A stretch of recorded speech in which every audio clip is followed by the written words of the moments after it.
સમાચારની શરૂઆત કરીશું તો ગોધરામાં એક કાર્યક્રમ દરમિયાન કૃષિ રાજ્ય મંત્રી રમેશ કટારાએ મંચ પરથી સંબોધન કરતી વખતે શિક્ષકોને આડે હાથ લીધા હતા અને તેમની માનસિકતા તેમજ કાર્યપદ્ધતિ પર ગંભીર સવાલો ઉઠાવ્યા હતા।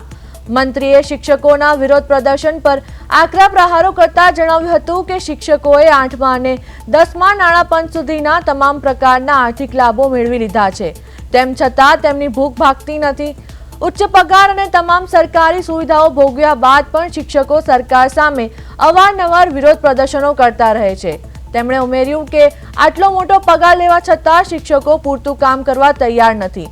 કૃષિ મંત્રીએ વર્ગખંડના વાતાવરણ અને શિક્ષણની ગુણવત્તા પર ગંભીર આક્ષેપો કર્યા હતા।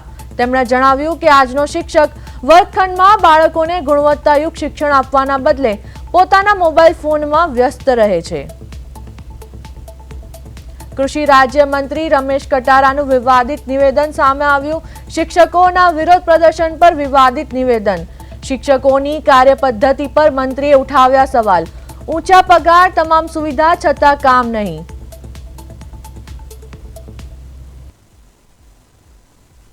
પગાર, નાણાં પંચ, 8મો પંચ, 10મો પંચ, બધું કેટલું બધું પંચ મળી ગયું, તોય કદાચ ભૂખ નથી ભાગતી, તોય વિરોધ કરે। મિત્રો, મોદી સાહેબને વિરોધ કરે, સરકારનો વિરોધ। અરે આપણા વડીલોને પૂછો, 500-1000 રૂપિયા નોકરી કરતા હતા, આજે કેટલો બધો પગાર મળે,